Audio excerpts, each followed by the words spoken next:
Welcome to the Workology Podcast, a podcast for the disruptive workplace leader. Join host Jessica Miller-Merrell, founder of Workology.com, as she sits down and gets to the bottom of trends, tools, and case studies for the business leader, HR, and recruiting professional who is tired of the status quo. Now here's Jessica with this episode of Workology. Welcome to the Workology Podcast, sponsored by ACE the HR Exam and Upscale HR. These are two courses that we offer for HR learning and development, for recertification and HR certification. And you can learn more about these courses at Workology.com. This podcast is part of a new series I'm calling HR Basics. It's where we cover common yet complex topics within the world of human resources. And for the HR Basics series, I'm tapping into the HR consultant brain trust. These folks are guiding us in very complex areas in every single field of human resources. So in the HR Basics series, I'm talking to these HR consultants who support multiple clients, customers, and providing consulting, advising, and other support services for businesses of all sizes and industries. So in this episode, we're tackling the complex topic of mergers and acquisitions, or M&A. Mergers and acquisitions are significant events that can dramatically reshape the structure, culture, and operational dynamics for companies. For HR professionals, these changes bring a host of challenges and opportunities that are crucial to the success of the actual M&A. From redundancy, management, to compliance, to cultural integration and change management, M&As can be challenging for HR professionals, which is why companies rely on HR consultants for support. Before I introduce our guest today, I do want to hear from you. Please comment on the word podcast on my pinned post over on Instagram at Workology Blog. You can ask me questions, leave comments, and make suggestions for future guests. I do want to hear from you. Engagement, conversation, your comments, that's what I need. Today's guest is Jessica Hart, Fractional HR leader and consultant. Jessica is an experienced HR leader with over a decade of HR across retail and brewing, notably with Target, Laguntas, and Heineken Venture in Miami, and in areas of organizational transformation, M&A, and operational excellence. Jessica and her consulting agency are also known for boosting employee engagement and team cohesion within diverse settings, including multi-state, multi-site, manufacturing facilities, and full-service venues. I am so excited to welcome my name twin, Jessica. Welcome to the Workology Podcast. Hi, thank you. It's so great to be here. I was saying that I've done over 400 of these podcasts, and I think you're the first Jessica. Yeah, and you know what's funny is like now that we kind of are chatting, I wanted to take a step back and go, it's actually Lagunitas, but people have said Laguntas before, like how you just said it. And my favorite one of all time is Lagunitas. So it just sounds like you've like caught the thing. So anyways, I'm so excited to be here with you and chat about that. But I also wanted to throw that out there for any of the alumni that might jump on this and hear that they could get a chuckle out of some of the pronunciation that happened. You are in for a treat if you're listening to this podcast, because it sounds like it's going to be fun. And even though it's a serious topic, we're talking today about mergers and acquisitions, how HR can support, what we can do to prepare, resources, all the things. But before we dive into that, let's talk about your background and how did you get into this space and what led you into HR consulting? Sure. Well, I guess high level, I have 2 degrees, 1 certification from a university out here in California, and I'm located just north of the Golden Gate Bridge. So I do a lot of California specific madness. Outside of that, HR was never my go-to. Like I did not wake up and go like, oh my God, I want to be the police of the workforce. Like that was not my jam at all. And it just kind of was one of those things that going through college and through personal experience and realizing and being on the other side of like a place, and this will all make sense in a second, but like I was working for businesses that didn't have an HR person, right? They're running payroll through accounting or what have you. And when you would go to your manager, when I went to my manager about different things, it kind of felt like it fell nowhere. And so through my understanding and my own experience, I then ended up getting my undergrad in HR and organizational behavior. I went on to get my master's in business administration. And like you said, went into Target and went under the Heineken umbrella, worked under Lagunitas and different things. And all that to say is that it kind of was the long road to get into HR consulting, which is back to my passion and to the beginning of this whole chapter, which is working with businesses that, one, do not have an HR person, right, to do people strategy and like the actual like stuff, right? I'm not talking cut a payroll check, get you enrolled in open enrollment, right? Talk to you about leave of absence.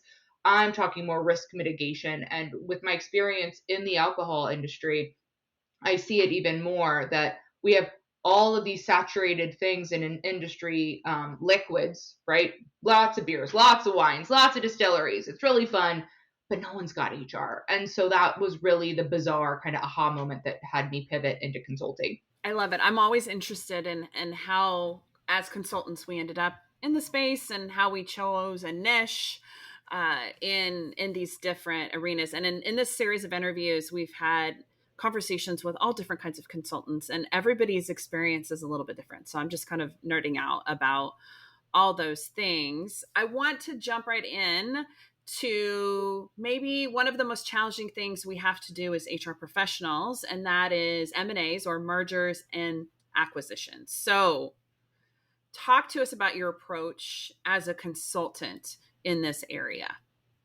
Sure. So I think first, for people that haven't gone through M&A activity, right, I think that we should say, like, it depends on what side I'm on. Am I on the buyer side? Am I on the seller side? Meaning, is my client in one of those two lanes? And so if I'm working on the seller side, ideally, from a timeline perspective, I'm working with the client like 3 years before they're trying to get their paycheck, right? Before they're trying to exit, say, peace out, I got my money, I'm backing away and doing a different adventure. A lot of times it doesn't happen like that. But ideally, it would be right 3 years prior, because then I'm on team no skeletons, right? And everyone that's in HR knows what that means. They're like, how do I make sure that we got the least amount of skeletons in that 3-year period? And why I say 3-year period is because a lot of times once you jump into the monopoly money part of it, where they're like, I'm throwing this number out and we're doing blue houses and red house, right? Like I'm just saying how the monopoly game goes. But all that to say is that when you're on the seller side, it's really like, how can I keep the least amount of skeletons in that 3-year window to maximize the amount that my owner, right, is going to walk with? And then in that same sense, if you're going on the buyer side, right, you're wanting to kind of see what those poke holes in the skeletons, and you want to find out the skeletons and help from a functional perspective. And so I guess that's where, and as an HR consultant, I support the employment attorneys or the outsourced general counsel, right, in going, hey, I understand what it's like to put on the steel toe boots and go into the facility and understand and be on the ground. So I also know where they're going to have risk because of being in that functional perspective. And so that's what I bring either on the buy side or on the sell side. But basically, when you're representing the buy side, meaning like we're coming in and we're grabbing you and we're taking you home and you're the shiny new puppy, then it's how do we make that a new company? So it's how do I take company A, company B, and really make it company C? Thank you for that. And I feel like sometimes, not always, but I guess it depends on the size of the organization. Hopefully HR or you as a consultant is involved from the beginning stage of, hey, there's some interest and we have a goal and a plan to either acquire or be acquired. Yeah. I have seen some cases where HR finds out with everybody else, which is the worst case scenario for those skeletons pieces, yeah. And then the integration and all the different things that should be happening. Yeah. And I think to that point, taking a look back is that we have a lot of people in leadership positions in a lot of different M&A activities that have done their job for a really long time, and they're really skilled at what they do. They also have probably had some tenure in the fact that HR probably in the last 15 years, maybe even 10, has started to become more of a strategic partner than just a check the box, I got your I-9 and throw you in the personnel closet, right? It's very different. And so I think that because those people that are making those decisions haven't had experiences with an actual strategist, right? And doing people strategy, they don't know what they don't know, and then it bombs them. And at the end of the day, you want a strategic HR lens when you're coming into these things so that you can at least understand which way the cookie could crumble. And that's where HR is actually a strategist in these M&A decisions and fact finding, right? That can ultimately end you up for success. Because if you find also the skeletons in the beginning, you can mitigate those things before the buy. I mentioned the example because that was a situation that I was in, and I worked for a grocery company, a grocery chain, and my cousin was a pharmacist at another grocery chain, and he called me and he said, "Hey, I think y'all are buying us." And then I had this epiphany, which made sense with some weird things that I had done over the last 2 or 3 months. And then I just went into my boss's office and shut the door and I said, "Hey, we're acquiring this company, right?" And he looked at me like he couldn't believe that I figured it out. And I'm like, "Well, I have family that works over there." And they asked me point blank. And now it makes sense why you had me pull this information for you and some of the research that I did. I wish that we would have been more integral in some of the conversations for a lot of different reasons. And some of them we're going to talk about today, but that was a real situation. It was, luckily my boss was, although not a great communicator, he was good at his job and we were all right. But I know many experiences of other HR practitioners who have not had good experiences and they went into an M&A and like you said, the skeletons came out and it was a giant shit show. Yeah, fair. And to those listening that have gone through that, cheers to you for surviving the shit show, because once you're in HR, you got at least one. You got at least one. And I like to think like once you've gone through that, you have a great response to an interview question for an upcoming job. Tell me about a time when you overcame like a certain obstacle or something. An upcoming job. You're like, you survived the shit show, jump. Hey, that is exactly what happened with me. I was like, that wasn't the thing that led me to move, but it was fortuitous in that area. So yeah, I like to think of it as this is a learning opportunity for future jobs. I actually told somebody that on Reddit. They were explaining the situation and I was like, this is a great job interview response. Like through your experience, go find something new. Yep. And set it up in the little situation, behavior, outcome, and put that in the little folder on your Word doc. So when you get the phone screen, it's just right there. And they will be blown away. They'll be like, "Oh my gosh, I can't believe you dealt with all this." So I'm telling you, it probably asked for $8,000 more just because of all the crap that you had to deal with at the other place for your annual salary. There you go. There you go. You didn't know this was going to be a career advice podcast in addition to an M&A podcast. So, okay. So let me pull back a little bit. And like, as a consultant, sometimes you're the only HR person that they have, or maybe they have a payroll processor or a controller or somebody like that. They don't necessarily have an HR team.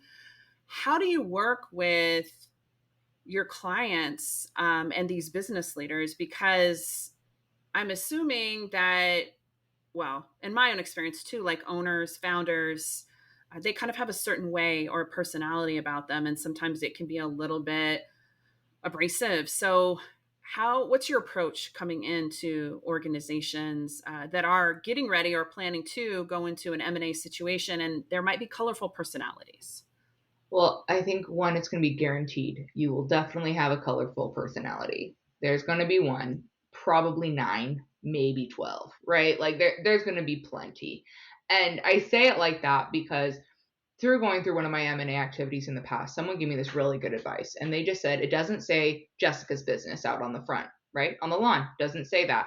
So you can't make decisions like it's Jessica's spot, right? Like you've got to understand that there's there's some different pieces and passions and a lot of blood, sweat, and tears that happen in there. And so for great reason, people get freaking crazy. Now, in terms of approach though, with clients, for me, it's all about the reality. Like, look, first, I got to understand your business. I am not the consultant that's going to come in and go, and here's a handbook, and let's do, right? Like, oh, and we're starting with sexual harassment training, and now California's got workplace violence. And like, no, we're not doing those type of things. What we're doing is, what are you doing as an organization, especially if it's in an M&A activity, right? Like, what did we just buy? Why did we buy it? What made us so excited to buy that thing? And understanding the business there. Or if you are on the other side and you're like, what made us so special? What are we doing that attracted them to us? And it's also like leaning into that a little bit. But overall, my approach is pretty simple. It's understand the business so that you can understand the strategy. When you understand the strategy, then you can understand the people. A lot of times your people, either from an org chart or accountability chart or whatever, have super old job descriptions. They know what they're doing. You have no idea. And so it's understanding, what are people doing? And from a lens that's super honest, because I guarantee if you like walk into that business and go, I'm going to interview everybody and I'm going to ask you, what do you do every day? They're going to shit their pants. Like, that is not our role as an HR consultant. It's more, hey, I'm asking you these questions because I'm brand new. I need you to onboard me into the business so that I can help make the right decisions, right? Or propose the right options. That's the other thing, to the business owner or to the leader to make the decisions. Like, I need you to make me aware so I can make them aware. And when you lead with reality like that, you're going to get a lot more information. So typically it starts with just first week, stay on the floor, understand the things. Then it's getting into HR one-on-one so people can also see, look, this is what I'm dealing with. This is your job description. This is what came from your offer letter, or maybe I can't find your employee file, because that happens too. And so I don't know what you were promised, delivered, what have you. And it allows there to be a really good discussion of like, hey, no, the business brought in a consultant to hit the reset button for a reason. Let's all work together so that we can get it across the finish line. I love this business, understanding the business first, right? And what I love about being a consultant is that we are coming in as the subject matter business expert, but for human resources. So I feel like we can be a little bit more candid than maybe if we are an HR coordinator or somebody already in the organization. A lot of times when I'm doing consulting, I am not saying anything different than that coordinator. But because I'm in a position of authority and seen as the expert, I am able to say similarly, like, and make recommendations about the same things that that coordinator wants to change.